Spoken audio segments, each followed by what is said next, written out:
మంచిది. దేవుని యొక్క వాక్యాన్ని మనం ధ్యానిద్దాం. దయచేసి బైబిల్ గ్రంథంలో నుండి లూకాసు వార్త 13వ అధ్యాయం 32వ వచనములో ఉన్నటువంటి మాటలను ఒకసారి మనం చదువుదాం. ఆయన వారిని చూచి, మీరు వెళ్ళి ఆ నక్కతో ఇలాగు చెప్పుడి, ఇదిగో నేడును రేపును నేను దయ్యములను వెళ్ళగొట్టుచు రోగులను స్వస్థపరచుచు నుండి 3వ దినమున పూర్ణ సిద్ధి పొందెదను. దేవునికి స్తోత్రం. హల్లెలూయా. యేసుక్రీస్తు ప్రభుల వారు మాట్లాడుతూ ఉన్నటువంటి ఒక మాట, ఎవరికో ఒక బాధ్యతను అప్పచెబుతూ ఉన్నాడు, ఎవరికో ఒక సమాచారాన్ని వినిపింపజేస్తా ఉన్నాడు. ఏంటా సమాచారము? ఆయన చెబుతూ ఉన్నటువంటి మాటలు ఏవైతే ఉన్నాయో ఆ మాటలను తీసుకుని వెళ్ళి ఎవరికి చెప్పాలంట? యేసుక్రీస్తు ప్రభుల వారు పలుకుతూ ఉన్నటువంటి మాటలను, యేసుక్రీస్తు ప్రభుల వారు తెలియజేస్తూ ఉన్నటువంటి మాటలను, తన మాటలను ఎవరికో చెప్పమంటున్నాడు. ఎవరికి చెప్పమంటున్నాడు? ఎవరితో చెప్పమంటున్నాడంటే ఒక నక్కతో చెప్పమంటున్నాడు. హల్లెలూయా.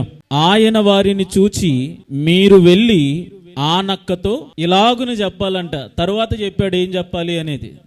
ఏం చెప్పాలి?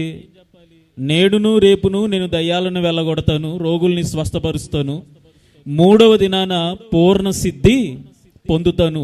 ఈ విషయము తీసుకుని వెళ్ళి నక్కకు చెప్పాలంట. ఏమని? నేను దయ్యాలను వెళ్ళగొడతాను, నేను రోగులను స్వస్థపరుస్తాను, 3వ దినమున పూర్ణ సిద్ధి పొందుతాను అనే సమాచారాన్ని, అనే విషయాన్ని నక్కతో చెప్పమని దేవుడు సమాచారాన్ని తీసుకుని వచ్చినటువంటి వ్యక్తులతో మాట్లాడుతూ ఉన్నాడు. వాస్తవానికి యేసుక్రీస్తు ప్రభుల వారు దయ్యములను వెళ్ళగొట్టగలడు. యేసుక్రీస్తు ప్రభుల వారు ఎలాంటి రోగమునైనా నయము చేయగలడు, ఎలాంటి వ్యాధిగ్రస్తులనైనా బాగు చేయగలడు. అది ఏ విధమైనటువంటి సమస్య అయినా సరే ఆయన స్వస్థపరచగలడు.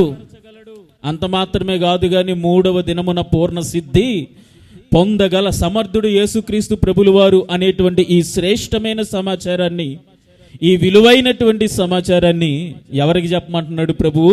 నక్కతో చెప్పమంటున్నాడు. నక్కకి చెబితే ఏ ఉపయోగం అండి? ఈ సమాచారాన్ని మనుషులకు కదా తెలియజేయాల్సింది. ఈ సమాచారాన్ని వినగలిగినటువంటి, ఆలోచన చేయగలిగినటువంటి, వాటి మీద దృష్టిని కేంద్రీకరించి ఆ మాటల యందు హృదయములు నిలపగలిగినటువంటి వారితో కదా ఈ సమాచారాన్ని చెప్పాల్సింది. మరి విచిత్రంగా యేసుక్రీస్తు ప్రభుల వారు అంటూ ఉన్నాడు, ఆ నక్కతో నేను రోగాలను స్వస్థపరుస్తాను, దయ్యాలను వెళ్ళగొడతాను, 3వ దినమున పూర్ణ సిద్ధి పొందుతాననే సమాచారాన్ని చెప్పమని చెప్పడం కొంత ఆశ్చర్యాన్ని కలుగజేస్తుంది. వాస్తవానికి దేవుని యొక్క ఉద్దేశములో నిజముగా ఆయన చెప్పమంటుంది నక్కతో కాదు, నక్క లాంటి స్వభావం కలిగినటువంటి మనుషుడెవరో ఉన్నారు, ఆ మనుషుడికి చెప్పమంటూ ఉన్నాడు. నక్క లాంటి స్వభావం కలిగిన వాడు ఏంటండి? అర్థం కాలేదు కదా మీకు? అర్థం అవడానికి వివరంగా చెబుతాను, ఉండండి ఒక్కసారి. భూమి మీద మానవులను మనము ఎక్కువగా, మరీ ఎక్కువగా తిట్టడానికి జంతువులను ఉపయోగించుకుంటాం కదా. ఎవరికైనా కానీ అలవాటు ఉందా? అవగాహన ఉందా? ఒక మానవుని తిట్టాలనుకోండి, ఒక మనిషిని తిట్టాలనుకోండి, మనం ఏమంటాం? అరే పంది మొహవాడా అని అంటామా? వాస్తవానికి వాడు పంది మొహవాడా కాదు. అలాంటి రూపురేఖలు కలిగినోడు గనుక, లేదా దానికి ఉన్నటువంటి స్వభావాన్ని కలిగిన వాడు గనక వాణ్ణి మనం దేంతో పోలుస్తాం? ఆ జంతువుతో పోల్చడం అనేది మనం అర్థం చేసుకోవాలి. దాని తర్వాత చెప్పిన సమాచారాన్ని మరలా మరలా మరలా మరలా చెబుతున్నా, చెప్పిన సంగతులనే మరలా మరలా చెబుతున్నా, ఉలుకు పలుకు లేకుండా ఉన్నాడు అనుకోండి, ఆ వ్యక్తిని మనం ఏమంటాం?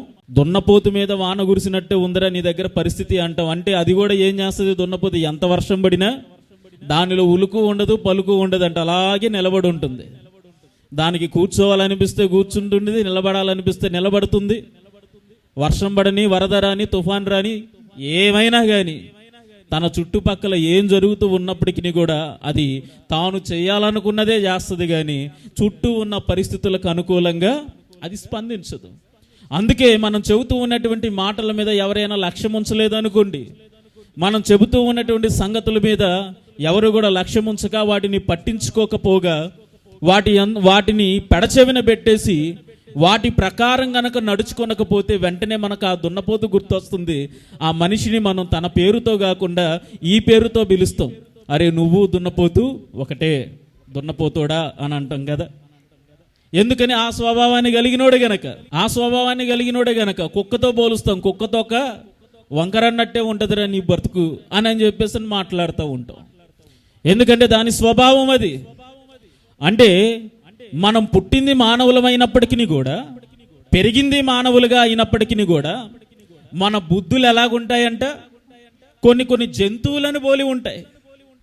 కొన్ని జంతువులను పోలి ఉంటాయి. దేవుడు మనల్ని ఏమో మానవులుగా పుట్టిస్తే మానవ సంబంధిత ఆలోచనలతో కానీ, మానవ సంబంధిత అలవాట్లతో కానీ, మానవ సంబంధిత లక్షణాలతో కానీ మనం ప్రవర్తించక, వాటిని కనబరచక, వ్యతిరేకంగా మనం ఏం చేస్తాము అని అంటే, ఇదిగో జంతువులకు సంబంధించిన లక్షణాలను మనం కొన్ని సందర్భాల్లో కనబరుస్తూ ఉంటాం. అందుకని మనలను పేర్లతో పిలవాల్సింది పోయి, మనకి పెట్టబడినటువంటి పేర్లతోనూ లేకపోతే మనకున్నటువంటి ఆనవాళ్ళతోనూ మనల్ని పిలవాల్సింది పోయి, జంతువులతో పోల్చి, వాటితో మనల్ని పోల్చి, వాటి ప్రకారం మనల్ని పిలుస్తూ ఉంటారు. జంతువుల పేర్లను మనకు ఆపాదిస్తారు. దానికి గల కారణం, ఇదిగో జంతువు యొక్క లక్షణాలు ఏయో వీడు కలిగి ఉన్నాడు, ఇదిగో వీడు కుక్క లాంటి వాడు, వీడు దున్నపోతు లాంటి వాడు, లేకపోతే ఇలాగా పలు రకాలైనటువంటి జంతువులతో అతన్ని పోల్చి తనలో ఉన్నటువంటి ఆ జంతువు యొక్క లక్షణాన్ని తనకి తెలిసేలాగా మనం మాట్లాడతాం. ఇది మనందరికి అర్థమైంది కదా. ఇప్పుడు వాక్యంలోకి వద్దాం. లేఖనానికి వచ్చేసరికి ఇప్పుడు దేవుడు అంటూ ఉన్నాడు, ఆ నక్కతో చెప్పండి. ఇప్పుడు ఆ నక్క ఎవరో తెలియాలి మనకి. నక్క అనంటే నిజంగా జీవిస్తూ ఉన్నటువంటి నక్కైతే కాదు. నిజంగా దేవుడు ఈ సమాచారాన్ని, ఏ సమాచారం? విలువైనటువంటి సమాచారం, శ్రేష్టమైనటువంటి సమాచారం. ఆయన రోగగ్రస్తులను బాగు చేయగలడు, దయ్యములను వెళ్ళగొట్టగలడు, 3వ దినమున పూర్ణ సిద్ధి కలుగజేయగలడనేటువంటి యొక్క శ్రేష్టమైన సంగతులను నక్కతో చెప్పమంటున్నాడంటే, వాస్తవానికి నక్కతో కాదు కానీ నక్కకు సంబంధించిన లక్షణాలు కలిగిన వాడెవడో ఒకడు ఉన్నాడు, ఆ వ్యక్తితో చెప్పమనేది దేవుని యొక్క ఉద్దేశం. లేఖనాల్ని మనం పరిశీలన చేసినప్పుడు మనకు అర్థమవ్వాల్సిన ఒక ప్రాముఖ్యమైనటువంటి సంగతి ఏమిటి అనంటే, ఎవరా నక్క అని గనక మనం ఆలోచన చేస్తే, పైన చదవండి 31వ వచనములో, ఆ గడియలోనే కొందరు పరిసయ్యులు వచ్చి, నీవిక్కడ నుండి బయలుదేరి పొమ్ము, హేరోదు నిన్ను చంపగోరుచున్నాడని ఆయనతో చెప్పగా, ఆయన వారిని చూచి, మీరు వెళ్ళి ఆ నక్కతో ఇలాగూ చెప్పుడి. ఇప్పుడు ఆ నక్క ఎవరు? హేరోదు. ఎవరా ఈ హేరోదు? ఒక సాధారణమైనటువంటి మానవుడు కాదు, ఏదో మనలాగా కూలీ పని చేసుకునేవాడు కాదు, లేదా ఒక మిడిల్ క్లాస్ ఫ్యామిలీకి సంబంధించిన వాడు కాదు, లేకపోతే ఏదో ఒక చిన్న ప్రభుత్వ ఉద్యోగం కలిగి తన జీవితాన్ని, తన కుటుంబాన్ని ముందుకు నడిపిస్తూ ఉన్న ఒక సాధారణమైనటువంటి మానవుడు కాదు. ఎవరండి ఈ హేరోదు అని చెప్పేసానంటే లేఖనాలు తెలియజేస్తూ ఉన్నాయి. హేరోదు ఒక రాజు. దేవునికి స్తోత్రం, హల్లెలూయా. ఒక రాజుని ఏమని పిలుస్తున్నాడంట? ఏదో కూలి పని చేసుకునే మనల్ని, మనకన్నా పైన అధికారులు లేకపోతే మన యజమానులు అలాంటి మాట్లాడడంలో తప్పులేదు, అలాంటి మాట్లాడడం తప్పులేదు. అదే మీరు వెళ్ళిపోయి మీ యజమానుడిని లేదా మీకు పని ఇచ్చిన వాడిని, మీ మీద అధికారిగా ఉన్నటువంటి వ్యక్తిని వెళ్ళిపోయి నక్క అని సంబోధించండి. మరుసటి రోజు మీరు పనికి వెళ్ళగలుగుతారా? మరుసటి రోజు అతని దగ్గర మీరు పని చేయగలుగుతారా? పని చెయ్యకపోవడం ఏమో కానీ తనకున్న అధికారాన్ని వినియోగించుకొని మీ మీద ఏదో ఒక తప్పుడు కేసులు పెట్టి మిమ్మల్ని జైల్లో పెట్టించడమో, స్టేషన్లో పెట్టించడమో ఏదో ఒకటి చేస్తారు. ఎందుకని? అతడు మనకన్నా కానీ ఉన్నతమైన వ్యక్తిత్వం కలిగిన వాడు, అతడు మనకన్నా కానీ గొప్ప అధికారంలో ఉన్నవాడు, అతడు మనకన్నా కానీ ఐశ్వర్యవంతుడు, అతడు మనకన్నా కానీ ఆస్తుపాస్తులు కలిగిన వాడు, అతడు మనకన్నా కానీ ఎన్నో రెట్లు ఉన్నతమైనటువంటి స్థితిలో ఉన్నటువంటి విధానాన్ని బట్టి మనం ఏదైనా కానీ ఒక చిన్న మాట అన్నా కానీ పడడానికి అతడు ఏమాత్రము కూడా ఇష్టపడడు. ఒకవేళ మనము బరిదెగించి ఏదైనా మాట్లాడితే, సాహసించి ఏదైనా మాట్లాడితే సమస్య ఎవరికి ఎదురవుతుంది? మనకే ఎదురవుతుంది. మరి యేసుక్రీస్తు ప్రభుల వారు ఆ నక్కతో అనగా హేరోదుతో మాట్లాడడానికి గల కారణం ఏంటి? మరి యేసుక్రీస్తు ప్రభుల వారు ఆ నక్కతో అని హేరోదు అనేటువంటి వ్యక్తి గురించి మాట్లాడటం ఏంటి? ఆ వ్యక్తి ఏమైనా సాధారణమైన వాడు అన్నట్టే కాదు. ఎవరు ఆ వ్యక్తి? ఒక రాజు.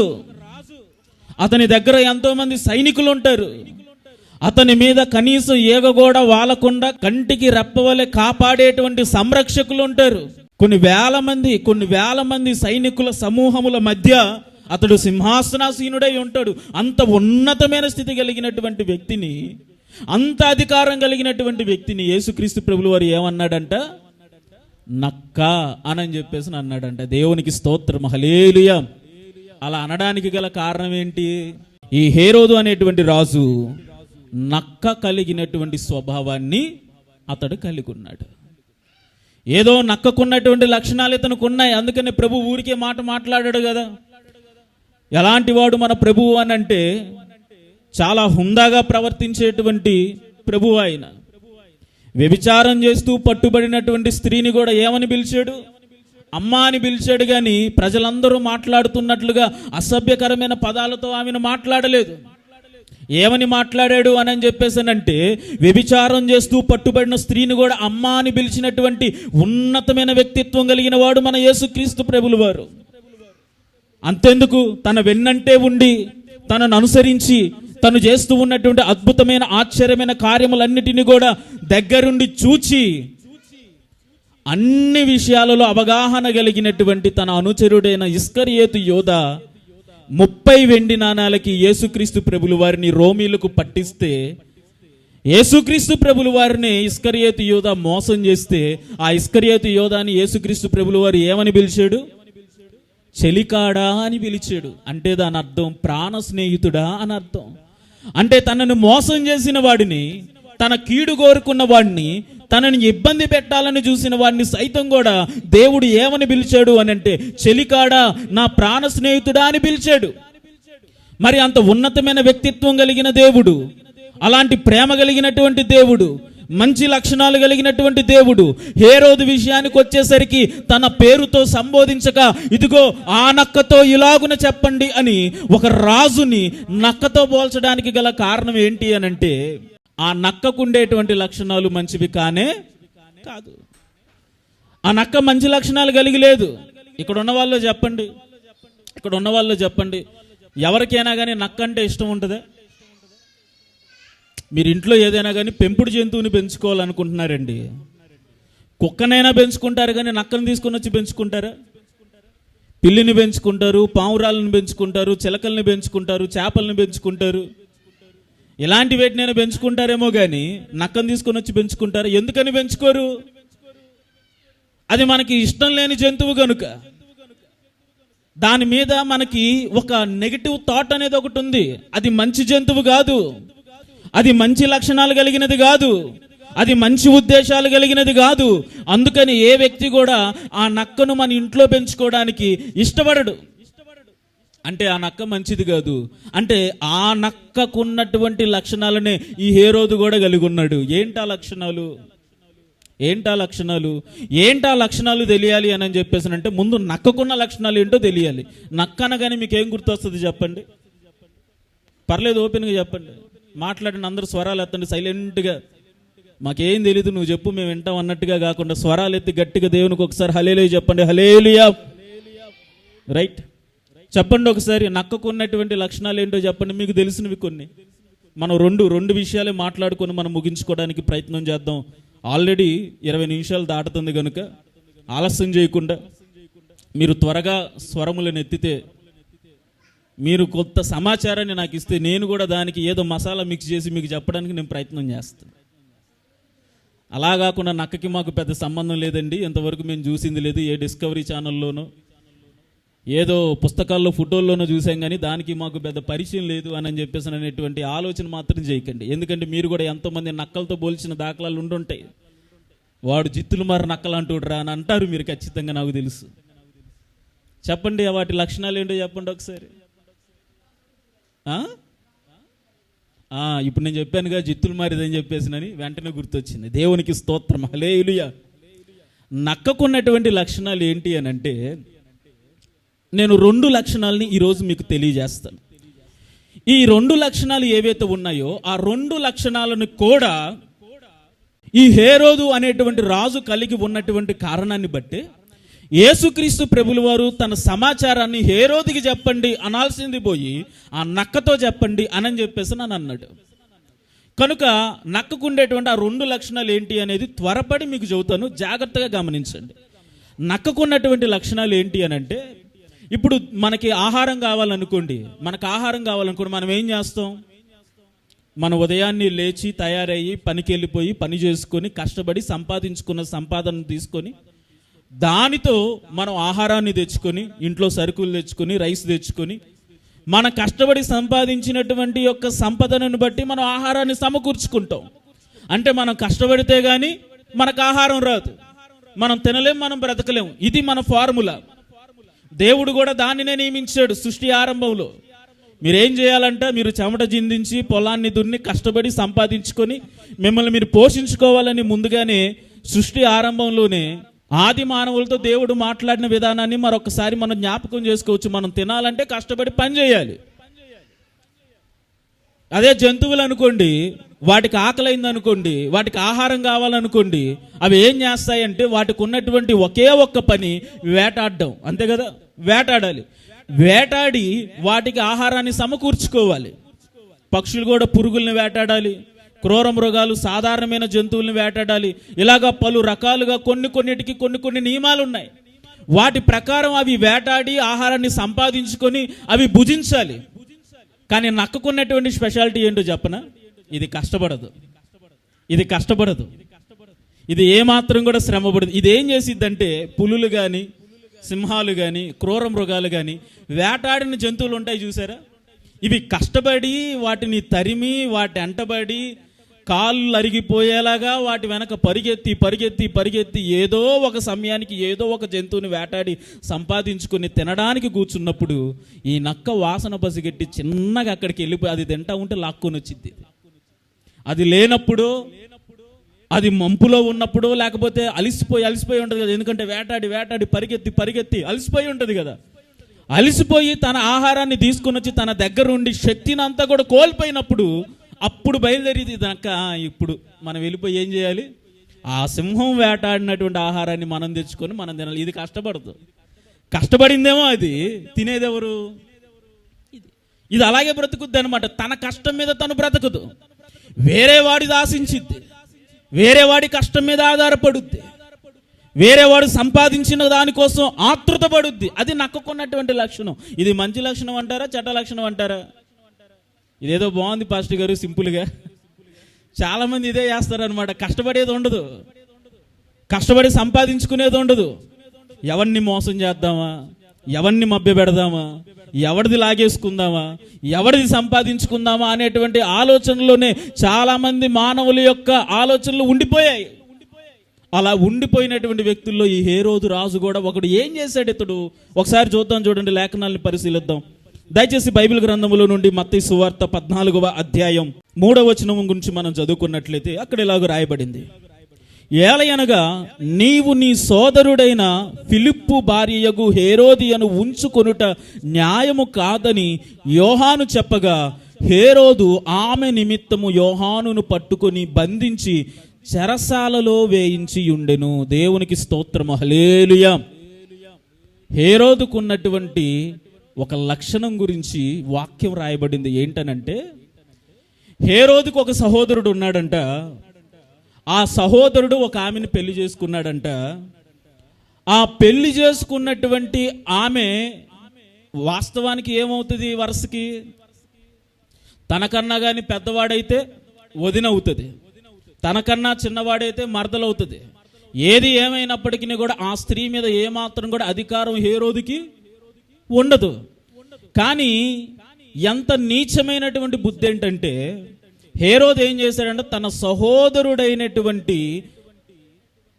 సహోదరుడు భార్యను తీసుకొని వచ్చి ఒక చోట పెండ్లి చేసుకున్నాడని రాయబడింది, మరొక చోట ఉంచుకున్నాడని రాయబడింది. ఈ విషయాన్ని అంతా కూడా సేవకుడు చూశాడు. ఎవరా సేవకుడు? యోహాన్ అనేటువంటి సేవకుడు చూశాడు. ఈ యోహాన్ అనేటువంటి సేవకుడు ఏది కూడా లోపల దాచుకునేటువంటి రకం కాదు. ఉన్నది ఉన్నట్టు మొహం మీద చెప్పేసేటువంటి తత్వం కలిగిన వాడు. ఎదురుగా ఉన్నది రాజైనా, ఎదురుగా ఉన్నది ధనవంతుడైనా, భేదవాడైనా, ఎలాంటోడైనా సరే వాక్యమును ఉన్నది ఉన్నట్లుగా బోధించేటువంటి రోషం కలిగినటువంటి సేవకుడు అన్నమాట.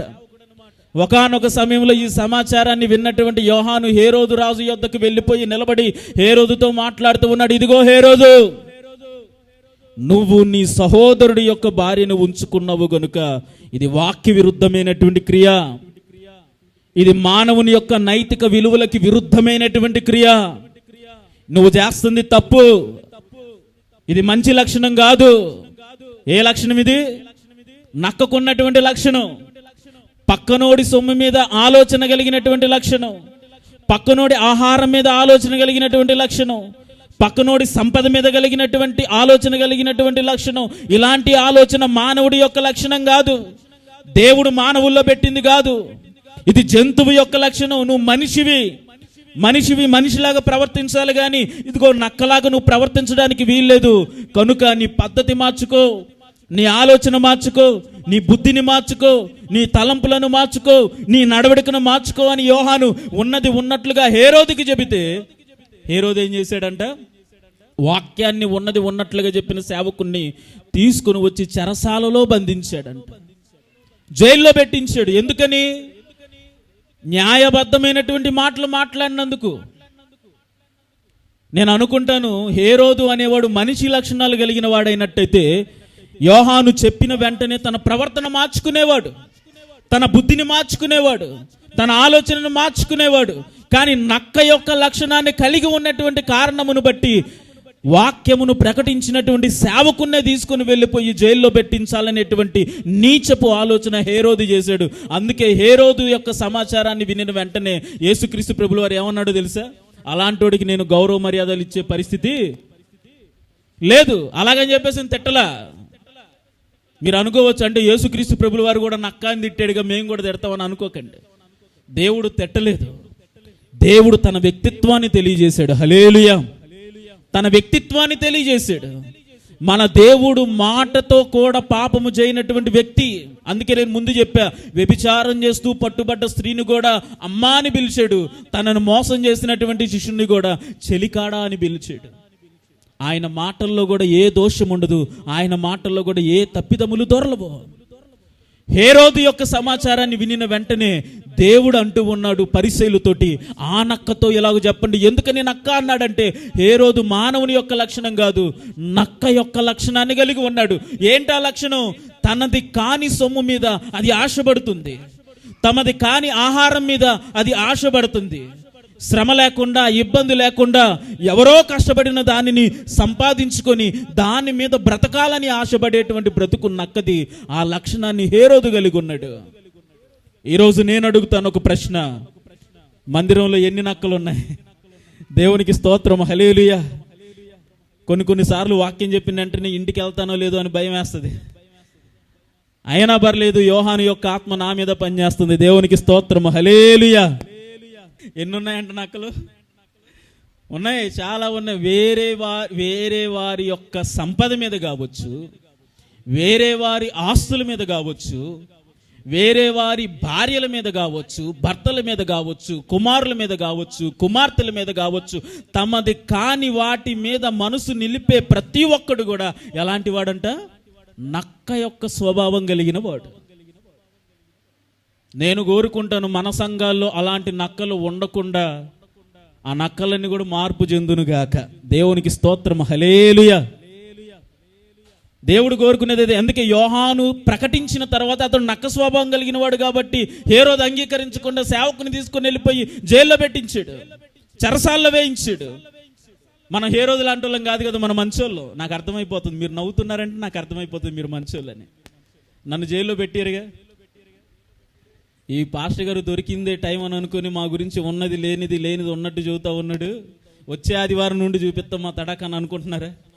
దేవునికి స్తోత్రం, హల్లెలూయా, హల్లెలూయా. నేను యోహాను అంత గొప్పని కాదు కానీ వాక్యాన్ని మాత్రం ఉన్నది ఉన్నట్లుగా మీకు ప్రకటిస్తూ ఉన్నాను. దయచేసి హేరోదు యొక్క లక్షణాలు మీలోకి రానికండి. హేరోదు చేసినట్లుగా, యోహాన్ని జైల్లో పెట్టించినట్లుగా నా మీద అలాంటి ఆలోచనలు చేయకండి. నా చుట్టూ దేవుని యొక్క కంచె ఉన్నది. దేవునికి స్తోత్రం, హల్లెలూయా. నాకు నష్టం చేయాలని చూస్తే ఎవరికి కలుగుద్దంట నష్టం? దయచేసి మనసులో జ్ఞాపకం ఉంచుకోండి. అంటే నా ప్రొటెక్షన్ కోసం నేను చెబుతున్నా. రైట్. నక్కకున్నటువంటి స్వభావం ఏంటి అని అంటే తమది కాని దాని మీద అది ఆశపడుతుంది, ఆరాటపడుతుంది, దానిని తీసుకుని అది జీవిస్తుంది. అది మంచి లక్షణం కాదు. అందుకే హేరోదు గురించి సమాచారం వినిన వెంటనే యేసుక్రీస్తు ప్రభుల వారు తన పేరు పెట్టి సంబోధించక నక్క అని సంబోధించాడు. నక్కకున్నటువంటి మొట్టమొదటి లక్షణం ఇది. రెండవ లక్షణం గురించి మనం మాట్లాడుకుందాం. రెండవ లక్షణాన్ని గురించి చెప్పుకుని మనం ముగించుకుందాం. ఆల్రెడీ మన సమయం పూర్తయింది. ఒక్క 10 నిమిషాలు మన వాక్యం కోసం సమయాన్ని కేటాయిద్దాం. నక్కకున్నటువంటి రెండవ లక్షణం ఏంటి అని అంటే, నక్క మనసులో ఒకటి ఉంచుకుంటుందంట, బయటికి ఒకదానిని కనబరుస్తుంది. మనసులో ఉండేది వేరు, బయటికి చెప్పేది వేరు. అందుకే దానిని జిత్తులు మారి నక్క అని చెప్పేసి అని అంటారు. నేను చదువుకునేటువంటి టైంలో టెక్స్ట్ బుక్కుల్లో చాలా కథలు ఉంటాయి కదా. ఇలాంటి తప్పుడు సమాచారాన్ని అందించాలి అని అంటే లేని దానిని ఉన్నట్టు, ఉన్నది లేనట్టు కడిపి చెరిపేటువంటి క్యారెక్టర్ ఏదైనా కానీ తెలియజేయాలంటే టెక్స్ట్ బుక్కుల్లో నక్క బొమ్మ పెట్టేవాళ్ళు. ఇదిగో ఇది గుంట నక్క, ఇది మంచిది కాదు, అబద్ధాలు చెప్పుద్ది, మంచి సమాచారాన్ని ఇవ్వదు, ఉన్న సమాచారాన్ని అంతా లోపల దాచుకొని లేని సమాచారాన్ని అంతా కూడా బయటికి చెప్పిద్ది. అందుకే నేను చిన్నప్పుడు చాలా స్టోరీస్ చదివాను. ఒక కోతికి మనిషికి మధ్య గొడవలు పెట్టిద్ది, కోతికి ఉడతకి మధ్య గొడవలు పెట్టుద్ది, కోతికి ఎలుగుబంటికి మధ్య. అన్ని సందర్భాల్లో కూడా నక్కేం చేసిద్ది అంటే గొడవలు పెట్టడం, తగాదాలు పెట్టడం, అక్కడ సమాచారాన్ని ఇక్కడికి, ఇక్కడ సమాచారాన్ని అక్కడికి, లేనిది ఉన్నట్టు, ఉన్నది లేనట్టు తెలియజేసేటువంటి తత్వం. అందుకే దానికి జిత్తులు మారి నక్క అని పేరు, గుంట నక్క అని పేరు. ఎందుకు వచ్చింది అని అంటే దాని ప్రవర్తన, తన వ్యక్తిత్వం, తన జీవన విధానం అలాంటిదే కనుక. బయటికి మాత్రం చాలా సాధు జంతువులా కనపడుద్ది, అంతే కదండి. చూడడానికి ఎలా కనపడుద్ది? చాలా సాధు జంతువులా కనపడుద్ది. కానీ అది తినే ఆహారం, దాని ప్రవర్తన, దాని ఆలోచన ఎలాగుంటుందంటే క్రూర మృగము కన్నా కానీ దారుణంగా ఉంటుందంట. హల్లెలూయా. మనసులో ఒక వేషం, బయటకు వచ్చేసరికి మరొక వేషం. అందుకే హేరోదు కూడా ఇలాంటి లక్షణాన్ని కలిగి ఉన్నాడు. ఎలాంటి లక్షణం? ఇది అర్థం అవ్వాలంటే వాక్యం చదవాలి. చూడండి ఒకసారి, కంటిన్యూ చేద్దాం. 4వ వచనం నుంచి. హేరోదు ఆమె నిమిత్తము యోహానును పట్టుకొని బంధించి చెరసాలలో వేయించి ఉండెను. అతడు ఇతనిని చంపగోరెను గాని జన సమూహము ఇతనిని ప్రవక్త అని ఎంచినందున వారికి భయపడెను. దేవునికి స్తోత్రం. హల్లెలూయా. సేవకుడు వచ్చాడు, హేరోదుతో మాట్లాడుతూ ఉన్నాడు. హేరోదు, నువ్వు చేసేది తప్పు, ఇది మంచి పద్ధతి కాదు, మార్చుకో అని చెప్పేసానంటే తనకు అధికారం ఉంది. రాజు కదండి. ఎవరైనా కానీ వెళ్ళిపోయి రాజు ముందు ఏదైనా గట్టిగా మాట్లాడితే అరే వాడు తల తీసేయండి అనడానికి అవకాశం ఉంది. అవకాశం కాదు, ఖచ్చితంగా రాజు అనేవాడు అదే చేస్తాడు. ఏ ఒక్క వ్యక్తి కూడా తనకి ఎదురు మాట్లాడడానికి వీల్లేదు, తనలో ఉన్నటువంటి లోపాలని వేలెత్తి చూపించడానికి వీల్లేదు. అలాగనే ఏదైనా కానీ చేశారని అనుకోండి, ఏం చేస్తాడంటే రాజు వెంటనే మరణ శిక్ష అమలు చేస్తాడు. హేరోదుకు కూడా ఈ మాట మాట్లాడిన వెంటనే రాజ్యసభలో అందరి ఎదుట నిలబడి సేవకుడు యోహాను, ఇదిగో హేరోదు నువ్వు చేస్తుంది తప్పు, నువ్వు మంచోడివి కాదు అన్న సమాచారాన్ని తెలియజేసిన వెంటనే అందరి ముందు తన పరువును తీసేసినప్పుడు ఏ రాజుకైనా కానీ చంపేయాలనేటువంటి ఆలోచన వచ్చింది. హేరోదుకు కూడా వచ్చిందంట. అందుకే ఏం చేశాడు హేరోదు?